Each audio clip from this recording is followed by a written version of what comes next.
Hello, my name is Juno and I work with Drive Forward Foundation, the charity for care-experienced young people eager to take the next step in their career and in their lives. If you want to learn more about how we can support you to go from care to a career of your own choice, then check out our website at driveforwardfoundation.org and get in touch. Today I'm talking to Latifaha about a little bit of everything really. Latifaha works for the Department for Culture, Media and Sport, where she has just been made champion of the Social Mobility Network. She has also founded the first all-black student theatre company at Goldsmiths University, written and directed her own play about mental health in the black community, and she is also a committed member of the Drive Forward Policy Forum. This episode is a little longer than usual, but believe me when I say that Latifaha has a lot of insight, wisdom and hope to share.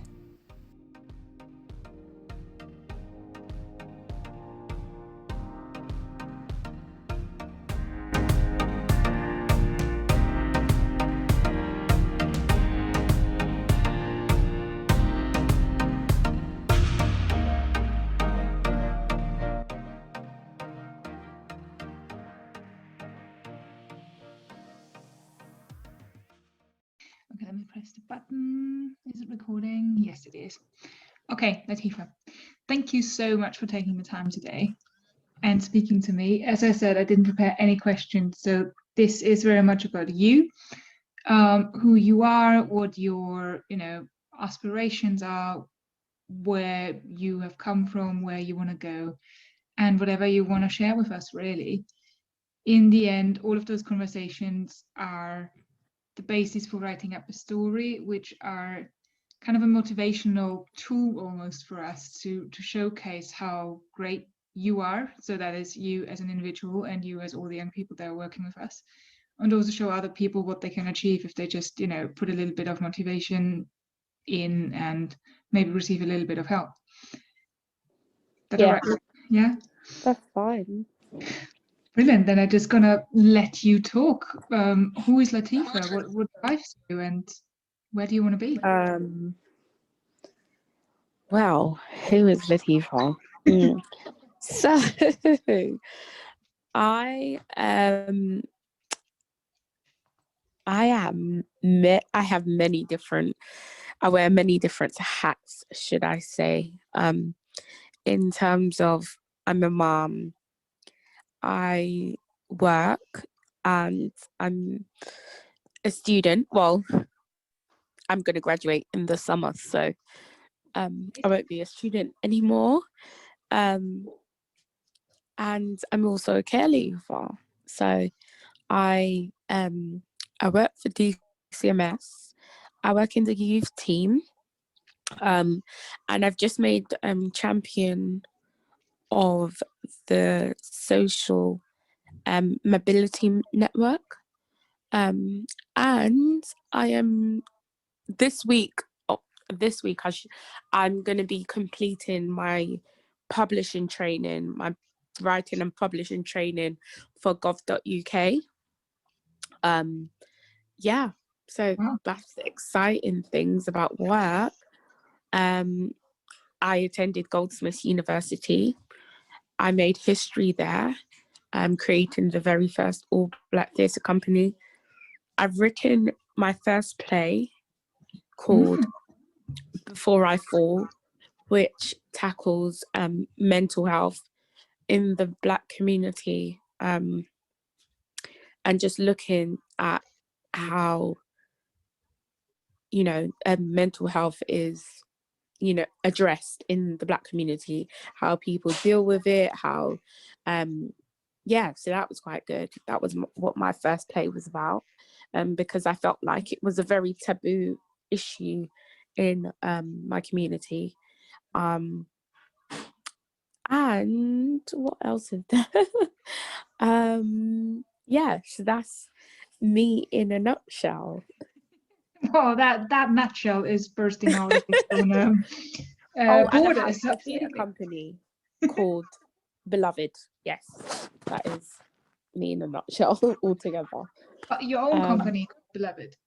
I have my own theatre company called Before I Fall. It's called Beloved Theatre Company. Sorry, the first play that I wrote was called Before I Fall.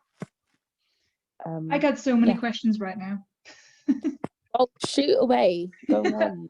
I will. Let's stick with the play for a second, because I just think this is really, really interesting. Not only because, of the content, obviously, mental health in the Black community, but also, as you said, you made history at Goldsmiths. Yes. Can you talk me through this a little bit? So how did you come up with the idea? How did you go about writing this? Because it can't be easy to write a play. No, I cried a lot. A lot. Sorry. At the time, I was actually so during my time at university, I thought that in my third year, I wanted to do something very big. I wanted to, I just always, I love performing, but my third year was like a brand new stage for me because I took on a new role as a writer, a director. I acted, I created the set. I produced my first soundtrack for the piece. So it was very difficult because I had a lot to do, and also managing 5 Black students like myself that are still trying to understand, a lot of things about Black culture, and I think at that time the world was sort of not really there yet. We were sort of still pondering around things. When was And this? What year was this? so this was 2019. Okay. Yeah, this was 2019. And then I wrote my dissertation in 2020. And that was about renegotiating the Black ideology. So they kind of helped, the play helped me to write my dissertation, basically. So the play was really great. It was very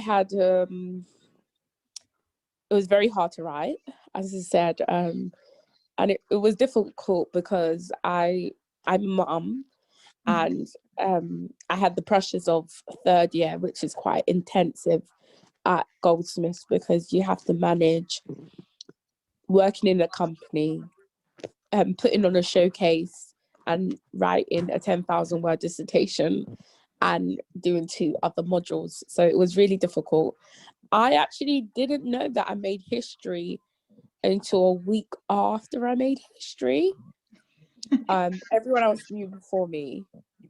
I was probably the last person to know, because I was so caught up in my work. I was so caught up like directing, going over, cues with the tech team, and I was away from home. So I was away from my daughter for about a week, and I was very emotional. I had a press conference, and that was like really difficult because that was the day of my dress rehearsal, and my daughter came to see my dress rehearsal because it was like a tradition that I had that every year I'd bring her in for her to be a part of the dress rehearsals, because she's quite young, so she can get to, it's not too much pressure to see mummy on stage and you can't run up and say hi or anything. So I never had her for the live shows, but she's always seen my tech rehearsals, and I was really emotional. I was very, very emotional. And I was directing and acting for 5 hours. And my teachers had my daughter for the day, and they would pop in with her. And then it was like straight from tech, getting wired up to do like different conferences, and it was a very hard time, but it was very rewarding because at my graduation, as at the Goldsmiths graduation, they announced this big announcement, and I was sitting in the audience because I had been invited, and I was watching everyone else in my year graduate, and I kind of felt a little bit sad that I wasn't graduating as well because I still had my dissertation to do. But it was very special because we were in Queen Elizabeth Hall in Westminster, and I was meant to be graduating, and I was sitting in the audience, and they were talking about all the alumni and the alumni that are now Oscar winners. And then they started speaking about Canal Theatre Company, which is what my theatre company was called at the time. And they spoke about my work, and I was just, the entire assembly of people was just going crazy, and I was just sobbing. I was just crying. I was the one person sat down in the hall crying, and there was a load of people applauding me and my work, and my company, and all the people that helped and pushed me. And I think that was probably one of the most special moments in my life, apart from having my daughter. Yeah, and I think that moment in my life led me on to do lots of other really great things. So it's always a highlight for me. That just sounds amazing. What's the play about? Can you just give us the summary? Yes, so basically the play's all about it's all about mental health, but I was really creative with it because I didn't want to dictate to people what mental health should be or shouldn't be, because I felt like, as somebody who personally struggles with my mental health even now, I feel like lots of people struggle to understand me and my mental health, especially because I'm a fighter. So no matter how I feel, if there's something that I need to get done, I'm always really determined to get things done. So that's always very difficult. And I wanted to really share that because I feel like there wasn't enough of that at my university, because it was filled with predominantly white students. And I think even those few handful of Black students, I think we struggled a lot because it was hard to share our struggles with our families and for them to understand. And I was a part of my CBT, and a practice that I really liked and I felt like helped me with my mental health was like visualization. So I'd listen to music and I would draw, and I was always quite creative in the sense that I'm trained. I'm a ballet dancer. I'm a trained contemporary dancer, but not having dance anymore. It was my safe haven, I call it, or my baby became my company and other things. And so whilst doing CBT as well, and all of these things happening, I think I just decided this is the way to go. It's really strange because it all started from a picture, actually. I drew a picture. I think it was of a fruit bowl, actually. There was a fruit bowl, and there was like, above it was like a clock, and the clock was in the pupil of an eye. And it was just a really abstract drawing. And I brought it to my class and I shared it with my class and I explained it. And everyone was sort of intrigued with it because it was all about playing with time. So how that works with depression or anxiety or with your mental health. So I played with distorting time, so fragmenting time, densifying time. So I kept time like time was a big part of it. Because I think one thing I got was that when you're depressed, things can feel really long. Sometimes when you're happy, things can feel really short. And I wanted to keep that because I felt like, as well as time healing, time teaches us so much. And I definitely wanted time to be a big aspect of it.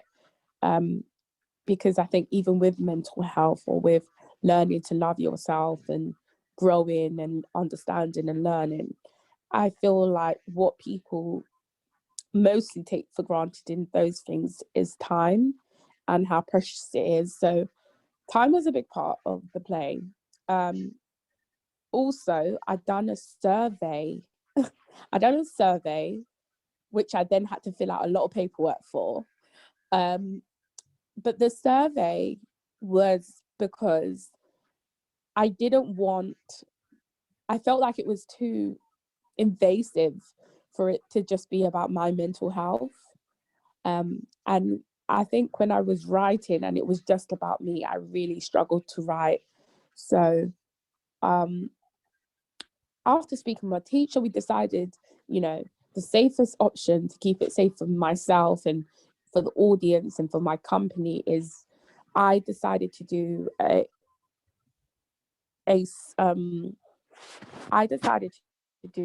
survey.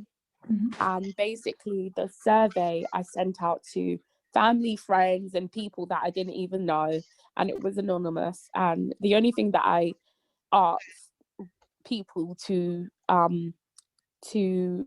tell me was their gender, age, and ethnicity, because I felt like that was the only thing that mattered to me in terms of my research. And the research was quite interesting. I think I learned so much from it. What I done with the replies, which was equally as important, I embedded parts of people's replies in the monologues of the characters. Clever.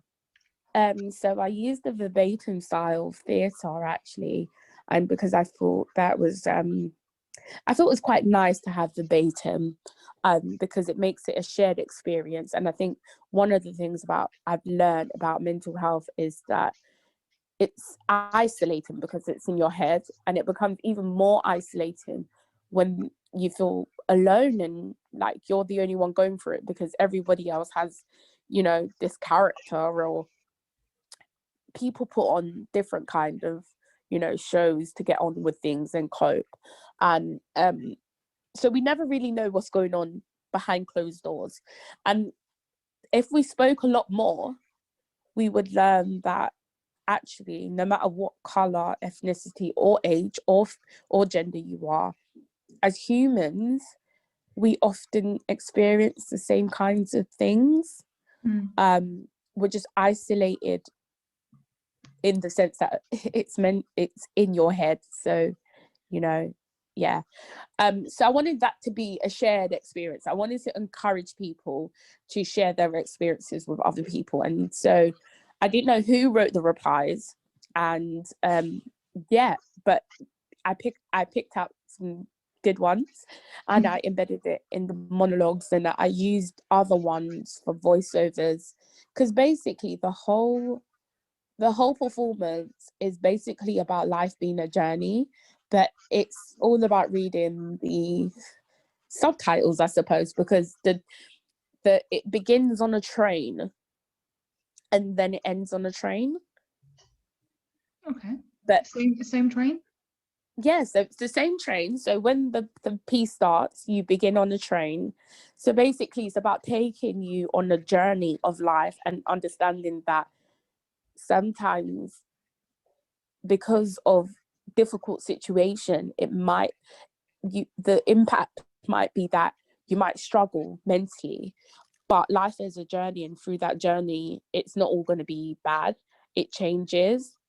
It's good things happen, bad things happen, but it's about sharing love and togetherness. And I felt like at the time, and still now, and in the past, I feel like the Black community needed that kind of love for Black love, and not to be apologetic about it, just to say, you know what, it's okay to not be okay, and not constantly hearing you need to be strong, or it's gonna be okay. It's okay to not be okay. And I think that's something that we all shared, and we all wanted people to understand that you don't need to be okay every single day. It's okay to not be okay, and it's okay to say you're not okay. I'm nodding a lot in the background. You can't see that, but That's okay. So it was really special writing it, and yeah. that sounds absolutely fascinating. And congratulations on everything. Thank you. Also for getting through that difficult, and challenging time of getting everything done. I'm sure it was a life lesson for you in there as well. Oh, it was very, very difficult because throughout my time at uni, I had a lot of personal things that I was dealing with. I was dealing with the fact that I'm a rape victim, the fact that I have, outstanding immigration issues. Yeah, so it's not at all been easy. And I think this is probably the first time in my life that I'm happy to be really open about it, because I struggled a lot in silence. Yeah, but I think I'm at a point where I want to be open about those things, because if anything, I think it shows that if you want something, that nothing or no one could stop you. But I wasn't so brave before to say those kind of things, like, okay, I'm a rape victim, or the fact that I'm a migrant. Those are things that I think I used to be embarrassed about. But now I'm embracing, because I've overcome a lot and I'm still going through things, but I hope that I'm able to inspire and motivate everyone to go for what they want and never stop, no matter what life hands you. That's a beautiful message. How Thank did you. you go about? How did you start? What changed? What was it with the play? Was something before that already? What was kind of the initiator for beginning your journey into healing, I suppose? Um, I think I think maybe it was the play as well, but I think my university experience on a whole definitely changed a lot for me, because I think that was the first time in my life that I actually really like fought for something that I wanted or always wanted, and I decided no was not the answer, and no was not equipped for me in this situation. And I didn't even know I was doing it. I just got really determined. As I said, I was born in Jamaica and I grew up here, and throughout my schooling I went to Royal Ballet School. I had a partnership. I was a part of a partnership with my primary school, so I was able to attend. And growing up, I think I was just always very theatrical and creative. However, coming from a Jamaican background, I think it was just very different because I never met a Jamaican ballerina, or yeah, so it was quite new to me. But I really enjoyed it. But I think it was definitely like university that changed things for me. It was getting declined because of my status, Oh wow. which I had a status, but I just wasn't, British. So I had leave to remain actually, but because I didn't have indefinite leave to remain, I couldn't go to university, despite the fact that I was a care leaver for over 10 years. So it was the first time I really had to fight for that. And I done a lot of research, and I just wouldn't take no for an answer. And that was really hard because I had a baby at that point, like a young baby. That was quite difficult, but I was just so determined that that's what I'm going to do, because that's what I've always known myself to do, and just keep pushing. Yeah.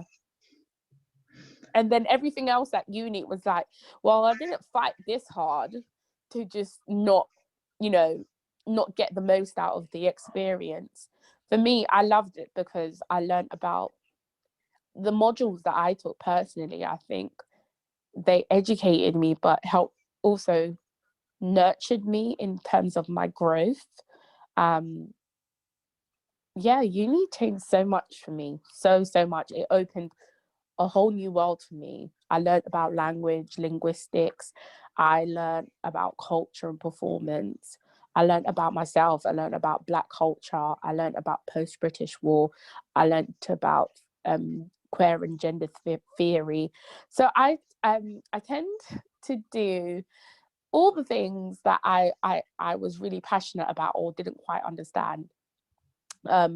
Queer and gender theory really helped in terms of, I feel like there is a lot of injustice, and I don't want to just, be a drama and say I'm a feminist and not fully understand feminism first, second, and third wave, or how we're now we're being introduced to intersectionality and where that came from. And so because I thought, yeah, I'm a feminist, and then I wrote an essay about feminism, and I realized I'm not a feminist actually, because I'd done the research, and I was like, actually, I'm not a feminist, because feminism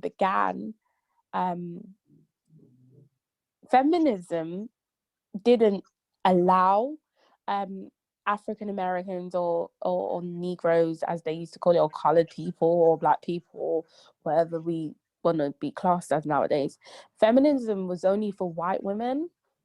And I think that was quite shocking for me, that all women could talk about their injustices, but white women separated themselves from Black women. And I thought that was so wrong. And I think even in my practices now, I think that essay really helped me. And all these modules in university has really helped me to become the person I am.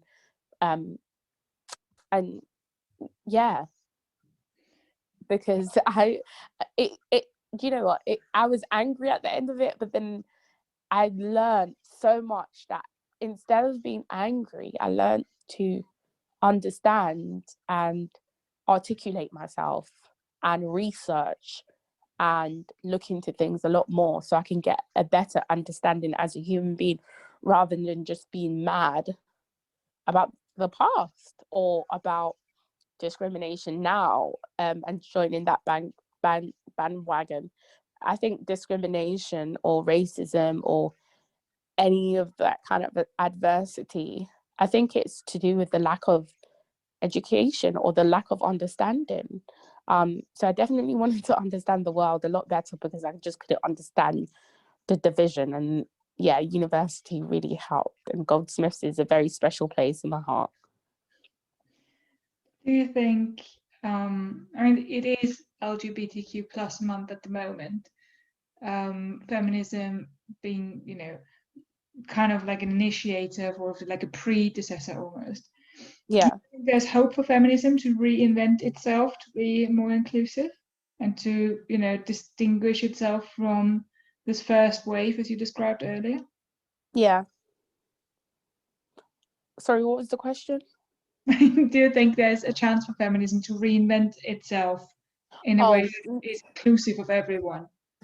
I definitely do believe that. And I think once I learned about intersectionality, I definitely believe that we can move beyond just saying feminism and women rule and all of that stuff. I think it's more to do with the fact that I feel like we do definitely have an opportunity to reinvent a lot of things. And I think a lot of things have to be reinvented, because there are too many discriminatory factors involved in some of these movements. And I feel like a movement should not discriminate against anybody's race or gender or anything like that. I think a movement should be purely about making change and moving forward. And if that's what we're saying a movement is, then we definitely have to reconsider what it means to be a part of any movement. Personally, that's what I feel. Absolutely. And everybody has to make this choice on their own and be educated about it and take responsibility for themselves. But also, I think that time again, I think that the times have changed and people have changed. And if that's the case, then we need to definitely sit down and renegotiate what these, what stereotypes and things. We definitely need to sit down and say, okay, this has changed. This is now a new stereotype, because before, piercings and tattoos were for goths and skaters, but now it's a fashion that lots of people just enjoy being able to express themselves creatively. That's a So good. I think I that's an example I try to use for myself. So I definitely think that, yeah, people are gonna. I think that definitely we there is always space and time to change and make things better. You're actually right now in a very good position to actually drive this change from the inside out, aren't you? If you're working for a DCMS, you mentioned the Social Mobility Network before. Can you talk a little bit more about that and how you became the champion of the Social Mobility Network? Okay. So I'm new to my team because I'm the intern, as you know. How did I become champion of the Social Mobility Network? Maybe just start at the Oh, beginning. When did it join? Sorry? No, okay, no, go ahead. No, I didn't hear the question properly. Could you No, just... I was just like, maybe it's easier to just start at the beginning. How did you come to be with the Department for Culture, Media and Sports? Okay, so great. Yeah, we'll start there. I think that makes sense. So Drive Forward Foundation was the next, like, really significant part in my professional development, because I wanted a job because I was going to graduate, and I was like, well, I have a child, and what am I going to do? I'm in debt. I'm going to be in debt from university, and I was introduced to Heaven, and she's been really amazing, because she helped me to get onto the internship. She told me about the internship, and Drive Forward had a information day. I think it might have been a pizza day, but so there was like loads of different events that we could go and speak to professionals and have pizza and just have a friendly chat, and just the opportunity to be mentored by them, or to just have like a close kind of relationship with somebody in a professional development. And I didn't get to go to those, but I did get to go to the workshop about the internship, and I was kind of really just impressed that Drive Forward had were a part of this internship. And I didn't think actually that my job now would be as inclusive as it is now, but Drive Forward have made sure of so many things for young people, like this internship, and it has changed my life, because I don't know where else I would have chosen to do this job and be so impactful and be involved in change. So that was really good. So after that, I got into DCMS. I had no idea how I got into DCMS. I remember they choose the departments for you. And I think I was asked what department, and Heaven had been really good, because she had told me about, like, she had given me like a synopsis of like all the different departments. And she was like, Latifa, you're really creative. I think you really belong in like DCMS. You would really, do well there. And I spoke with Martha, and we were all really excited about, me going into the internship. And I remember the support was amazing. I remember, you know, Martha gave me support, Heaven gave me the support, the whole office. Every time I'd pop in, they'd always be so welcoming. They'd always encourage me and keep pushing. Drive Forward also gave me work experience with Lanson's PR company, which is a very big established PR company. That was quite good. It wasn't for me though, but DCMS definitely is. Yeah, and I was nominated to be the champion by my directorate. Yeah. Do you know what you were nominated for? I I'm not sure. I just got an email saying that the DDs in. So I got nominated for two things. I got nominated to be publisher on gov.uk by my DD, Helen Musgrove, and then I had another nomination to be champion from the Social Mobility Network. But I'm not sure who nominated me as yet. They don't really tell you. They will say that your DDs have, or your team have nominated you. But I know that my DD is Helen Musgrove. So yeah. Oh, cool. Do you know what the Social Mobility Network is, what it does? Yes, so the Social Mobility Network is a fantastic network. We have loads of things that we're leading on, and it's all about learning and change and making a change to our department and the Office of Civil Society. We come together, we discuss how, like, what different training we can put in place for the department, so that we're training and constantly learning how we can improve in terms of, you know, the percentage of Black minority and ethnic groups of people that we are recruiting. So a part of my role as champion is discussing recruitment, what we're looking for, making sure that our recruitment process is fair, and making sure our recruitment process is fair, and we're not being biased at all. Making sure that we're talking to colleagues and taking surveys to make everyone feel like they're, you know, involved.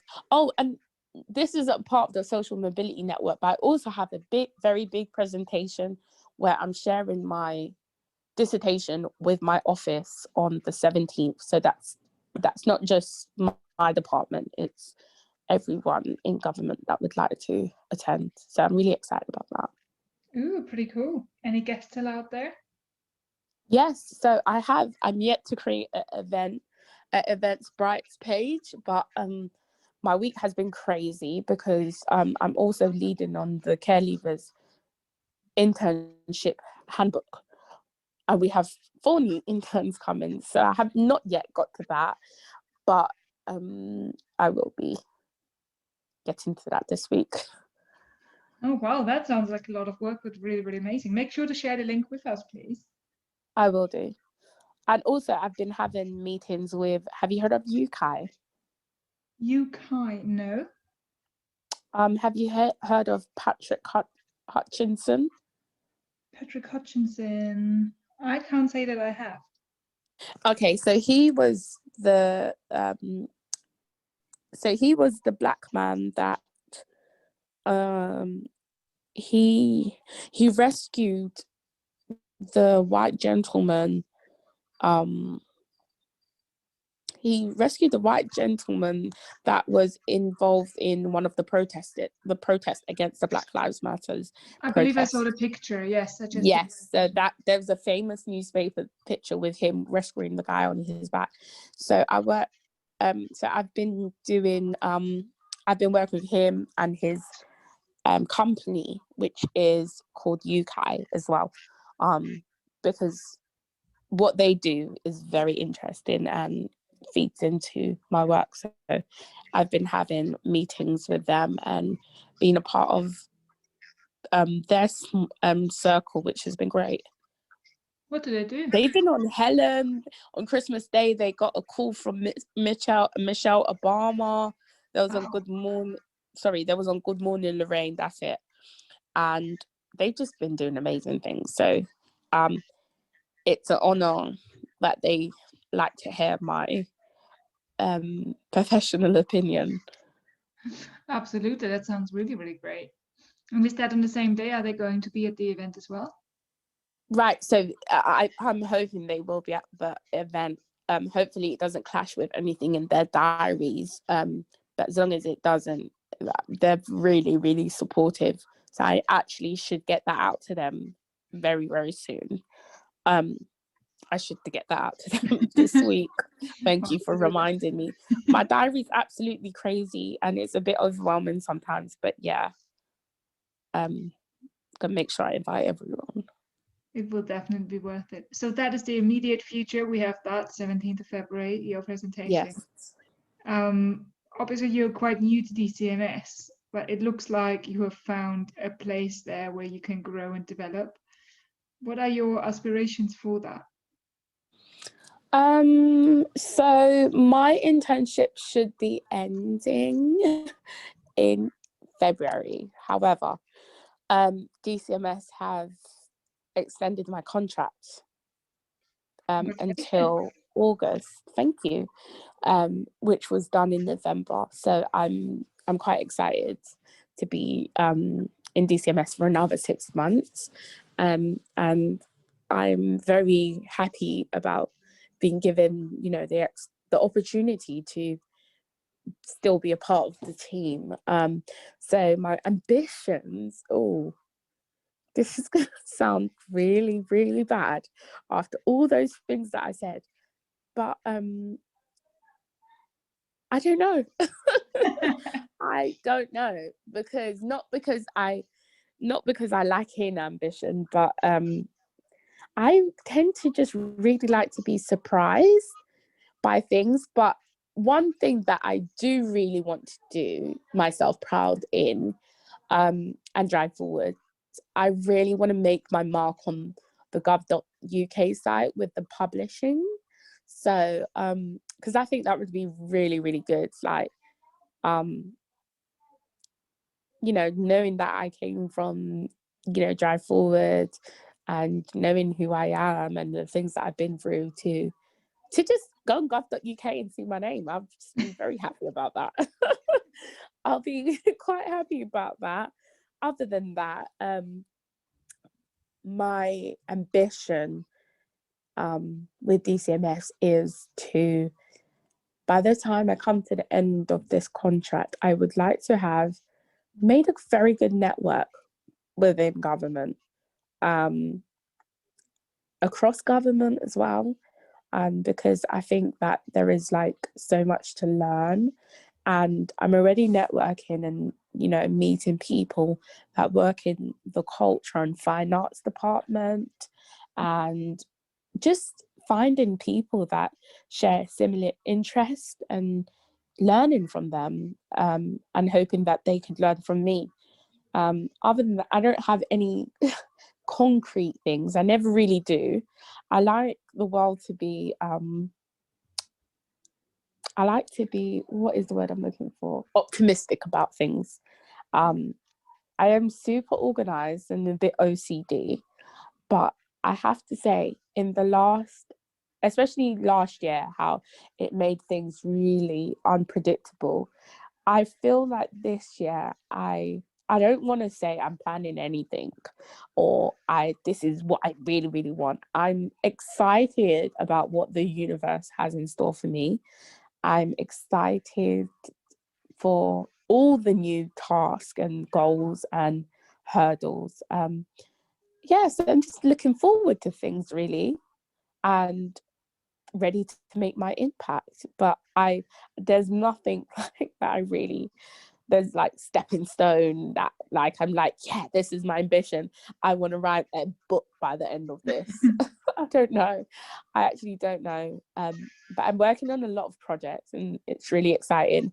I'm working on one of my own projects because I've recently spoke with Goldsmiths University and what the in the pipe works, we're talking about me coming and doing some partnership work with them as well. So I'll be having my first tour at Goldsmiths if we're ever allowed out in the open again and to the theatre. That's where I'd like to have my first tour. So at the moment I'm rewriting actually before I fall. And I need to watch it over. I need to actually watch back the performance over again. It's always tricky for me to rewatch anything that I've been a part of. Unless this is like a snap or a Snapchat video or a selfie. I struggle to really watch back my performances. I think because of like I have really bad anxiety, and before I have any performance, if you speak to me, you would be very nervous for me because I'm usually the biggest wreck before I have like a talk or a show. My anxiety is just really bad. So I think because of all the build up, I tend to not look back. I really don't look back. And I was having the same conversation with my best friend, and and we were both saying that it's so bad that I don't, look back at things. And I think that's one thing that I'm going to try and do. I've put that in my reflection, to actually reflect on visuals of myself or listen to myself back. So, but I think I also don't do that because I am my toughest critique. So yeah, I'm pretty tough on myself about most things. So I think it's just easier not to watch it back and just think, okay, they said you were amazing and it's the people that see you and you felt great on stage. So that's fine. And then I move forward. I guess you have heard this before, but often what helps me sometimes as well is just treating yourself as if you were a friend. Yes, exactly. And maybe that's just, one way of looking at it. No, I think that's one of the kindest ways you can look at yourself, because often when you do think for yourself, people are often very hard and critical of themselves. But if you I tend to think when in my worst times, I treat myself like my child, like good. I'm my own mother, because it's that nurturing love that I think you need for yourself. And that's what I tend to do when I'm being tough on myself. Like if I was speaking to my daughter, would I actually be giving her this advice, or would I want her to feel this hard on herself? Or would I rather that she rested and, relaxed and then came back to it? Because once you leave stuff, sometimes you come back with fresh perspective, and it's like stuff that I'm trying to, put into my daily routine, especially now that we're in lockdown. All of that kind of healthy kind of routine and, positive thinking, I think it's really important. And often we don't really think how important it is to nurture those positive thoughts and not allow ourselves to constantly be hard on ourselves. And yeah. That is a very good advice as well. Thank you. Latifa, are you part of our policy forum, I assume? I am a part of policy forum. I try my best to once a week get in the group chat and actually read what's going on. But I'm not great at being very interactive in the group. I try to attend meetings as well, but I'm not very interactive. But I'm still interactive. If that makes sense. So I'm always, talking to my department about things that, we discuss in terms of, how can we help our youths in certain set different parts, how do we help to make sure that they know about different kind of grants and funding? How do we make sure that they're still getting enough being at home? How do we look after their mental health? And it's great to be a part of policy forum, because I can hear from my own, like, young people, like ourselves, that are a part of the care system, that are a part of Drive Forward Foundation, that is very close to my heart, and just a part of the new generation, the upcoming generation. So it's always great to be a part of policy forum. And there's some amazing people in the group as well that always have such amazing things going on, and it's always a breath of fresh air to just go in the group chat and, you know, see all the brilliant things that people are getting into and getting up to, and it's wonderful.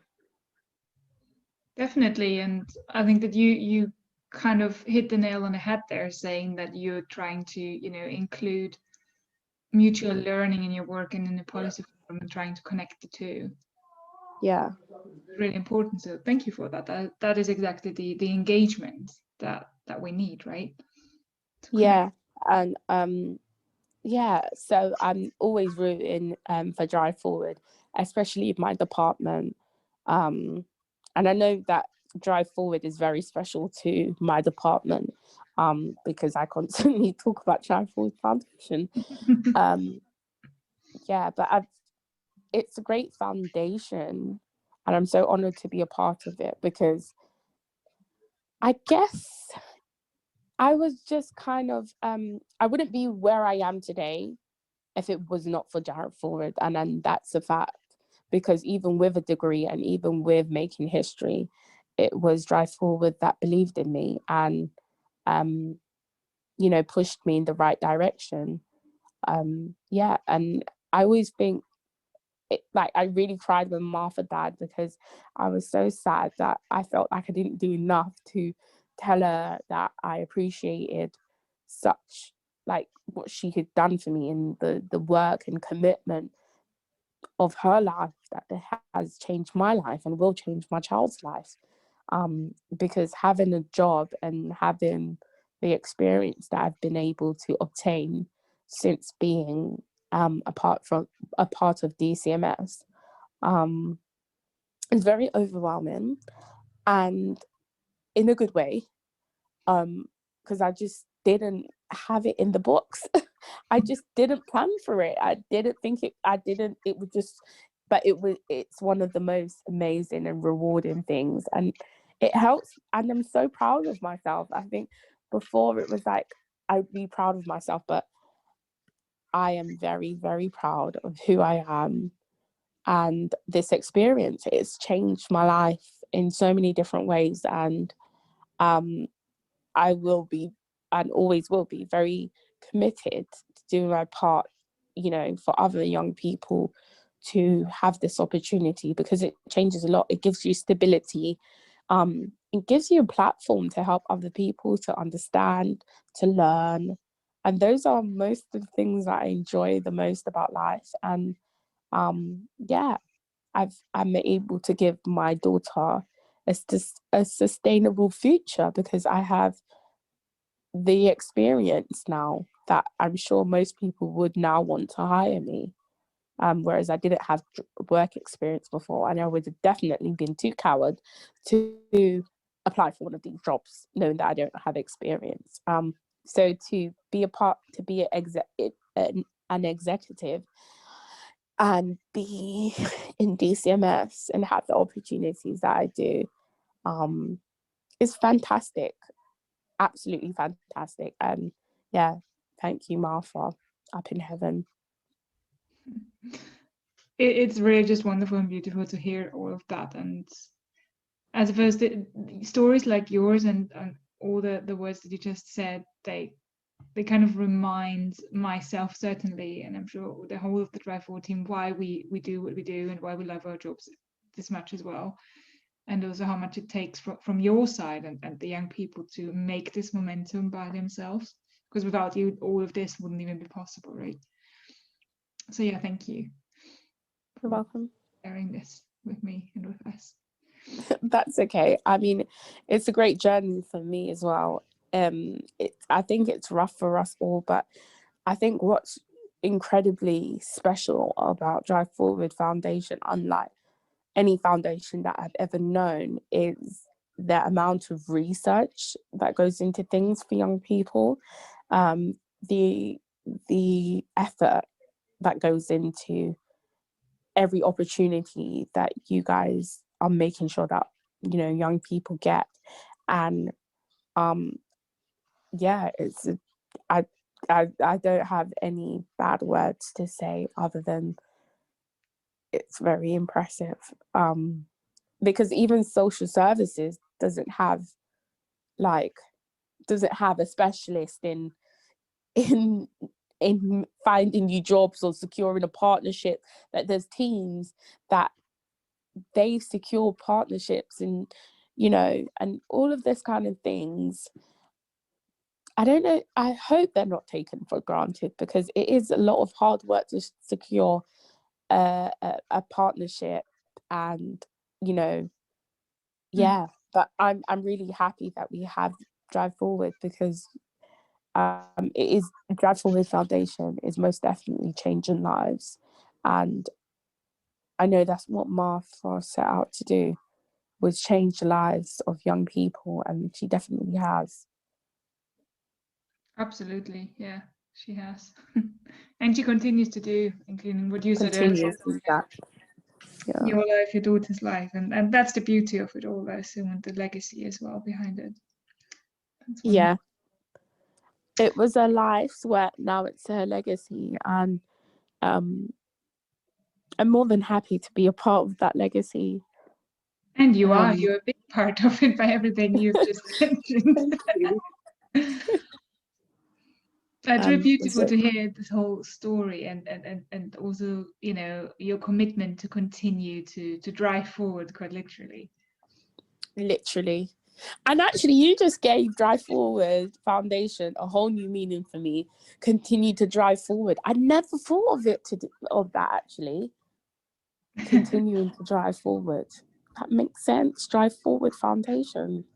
Do you want to know where the name comes from? Why do we never talk about things like that? Do you want to know where the name comes from? Yes, please. So back in the day, like Drive Forward was founded in 2010, and Martha was talking to young people, and there was a couple of conversations where young people said, you know what, everything is being decided for us, but we want to be in the driving seat of our own lives. And that's how Drive Forward came about. It was the young people who Oh, wow. That is really good. I'm impressed. Well, loads of people believe that we have something to do with driving licenses, which is not entirely. Do you guys get phone calls like people trying to get a driving license? I think we used to back in the day when nobody really knew who we were. But now I guess it's a bit easier. We could still have a partnership with, a taxi company or something. Yes. I know. Exactly. Yeah. Is there any other questions? Amazing. Well, as I said, I have no questions prepared, so okay. 100 and none, if that makes sense. It's absolutely beautiful, everything that you shared. Is there anything you would like to know? Well, I guess something, given the times that we are in, and you have spoken about the uncertainty and predictability throughout 2020 as well, which is the bulk of your work at DCMS. How do you probably perceive, the crisis, and how do you navigate for yourself, for your daughter, and for your work? How do you manage and cope, essentially? Well, routine, actually. How I try to cope is sticking to routines. That's something me and my line manager often speak about. But I feel like mentally it's very difficult. I have bad days and good days like everyone else.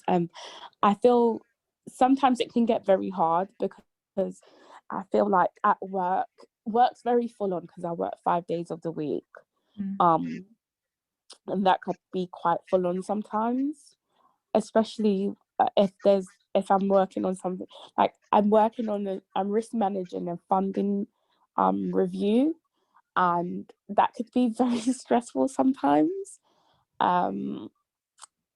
Yeah, there are challenging aspects of the job, and then being away and, separated from colleagues makes it equally as hard, because I started off in the office and I was really loving going in and having that new chapter of my life, my professional life. I got a nice bob haircut, and now I look like Bob Marley himself. So, He was pretty good so looking. yeah, he's a good looking guy. I'm more of a, straight hair kind of girl, but we move. So yeah, the lockdown's definitely been challenging, because my other half, he's a police officer, and so it's quite tough, because he'll leave the house and he'll be out, because he'll be at work. My daughter goes to school, and I'm the only person that's pretty much at home all the time. I try to make sure that I go out once a day for a stroll. I try to talk to people more than I did before, when the world was open up. Um, I try to pray, like, stuff that anchor you down. I try to do that a lot. But then some days when I have my off days, I'm learning not to try and fight them as much. To just be like, okay, this is a very off day, and tomorrow's going to be a better day. So that's how I try to look at things. And I think that is a perfect message to, end a wonderful conversation with. If you're having a bad day, tomorrow is going to be a better day, and just believe in that. Yeah, most definitely. My thing is, if I wake up today, then I'm going to try. That is the thing that I wake up with, that if I wake up in the morning, that means I have another opportunity to make a difference or to do something. And yeah, that's what I try to do. Every day I try to promote kindness and happiness. Not even happiness, because I don't like to force happiness. If you're happy, you're happy. If you're sad, you're sad. I think that emotions shouldn't really be what's the word? Forced. You should, like, it's good to accept how you feel, because generally there's always a reason why the human body feels the way it does. There's reasons. So listen to your body, be kind to yourself, and take it easy. I'm gonna write that somewhere for myself too. Please do. That could be a song, a poem. Go into your next monologue. Oh yeah, definitely, for real. Yeah, that's me. That's you. I helped. I hope the conversation helped. I found it wonderful, honestly. It was a great conversation, and just listening to all the wisdom that you had to share was great, and your story and the play. Make sure to send us the link for the event. Absolutely. I will do. I won't forget. I get sent. And thank you very much for calling me. And I'm sorry that you didn't get to see me face to face. But the next time you do hear from me, I will be available to be seen. Amazing. But I mean, do feel free to send me a photo of your choice to go Yes, with I will this. do. And with your permission, I would like to, take out a couple of really fantastic quotes that I already have in my head. From what you said, there's a couple of really wonderful passages that I really think can add a lot of motivation, inspiration, and just some hope as well into other people's lives. And I would like to share. Well, you have my permission to share with the world what you mean, because we all need we all need it at the moment. This has been going on very long. It's becoming very momentous. But yes, I'm happy with that, and I will send you a picture right away, because I actually have a good picture in my head. Ooh, So amazing. I'm actually going to send you the picture of when I went on tour in 2019. That was Great. a good one. Not too old either, and you have the hair that you like, I guess. It's a very classy picture, and I'm on stage and I have a microphone in my hand. So Wow. yeah, I love it. And I'll send it to you. I'll send you a few, and then you can choose. Great. Thank you so much. Thank you very much. This was a Yeah, pleasure. no problem. But have a good week. I'll speak to you soon. All the Thank best. you. Thanks. Thanks very much. Bye.